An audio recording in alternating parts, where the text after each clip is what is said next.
Hola Stephanie, ¿cómo estás? Muy bien, gracias Maddie. ¿Y tú? Bien, pero tengo cansada. Yo también, yo también. Stephanie, ¿cómo se dice activewear? Digaste activo. Ok, gracias. Porque tenemos que trabajar allí hoy. Okay, see you there in a bit. This was an example of intercultural communication in my own personal experience. This was a conversation between a coworker and I named Stephanie, and was an extreme example of code switching. When we worked together, we would use both Spanish and English because we wanted to help each other learn. This is one example about how we can communicate across cultures. However, first we should go over what makes a culture a culture.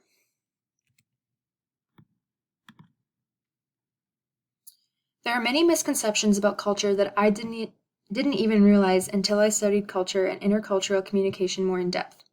For example, I always thought culture just meant what ethnic group you were a part of, what country you were from, is what makes your culture. But this is simply not true. This can definitely be part of your culture, but it doesn't mean that it's all an individual's cultural identity consists of. Culture means that you are a part of a group that has similar beliefs, values, and social norms. To me, this means that those within your culture believe what you believe and live life in similar ways that you do. Of course, this does not mean that members of one culture can disagree or do some things differently than another member, but all in all, members of a culture conform together and have similar goals. This means that a culture is not definite and also means that subcultures exist within a culture. For example, I am a member of Midwest culture, NDSU culture, pharmacy student culture, and even something as simple as NFL culture, because I love watching football, am a huge fan of Washington, and share common beliefs with other Washington fans. Culture is a very complex topic, yet can be so simple. The way we talk to others, choices we make, which social activities we decide to engage in is how we communicate our culture to others. The way we present ourselves in all situations, educating others about your culture, and even being engaged in your own culture is also a way you can communicate it.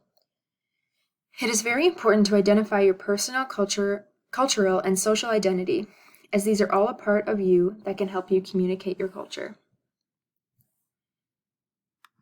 Now that we have talked about culture in general, I want to go over some examples of my own intercultural experiences, how they have affected me, and how we can communicate our cultures to other cultures. Going back to the dialogue I opened with, this was an extreme example of code switching. Code switching is when you go back and forth switching the ways you speak to accommodate to different cultures. This can mean you switch languages like in my own example, but it doesn't have to. It can simply mean that you change your lingo and slang while you talk. For example, my roommate tells me multiple stories about her job in a long-term care facility as a CNA. Every time she interacts with her residents, she talks to them the way she feels they are most respected and cared for, using a certain language technique. But when she is outside of her residence room, she talks to her coworkers in a professional manner and in nursing terms. Interpersonal skills are also how we can communicate across cultures, because humans are always trying to limit chaos in their surroundings.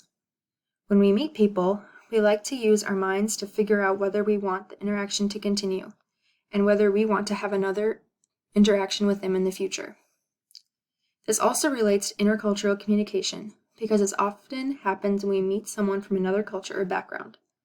However, how we engage and respond is what makes someone competent. We all have skills to communicate that have been getting more and more mature since we were little. The more experience and communication we do, the better we get at communicating our cultures with other cultures. Using nonverbal communication, verbal communication, and electronic communication can teach you so much about your culture and other cultures. Doing research, obtaining culture general and cultural specific knowledge, exploring and expressing your culture is how intercultural communication can take place. If we do not express and practice our culture, take part in traditions or rituals, it makes intercultural communication very difficult. Engaging in activities and getting out of my comfort zone is how I have learned to be a competent communicator. For example, I was chosen to be the young adult delegate for the Evangelical Lutheran Church in America's Churchwide Assembly in the summer of 2019. This took place in Milwaukee, Wisconsin, and was such an amazing experience, meeting people from all over the country that had similar beliefs as me about Christianity. We were all part of that culture. However, being in downtown Milwaukee was such a shock for me.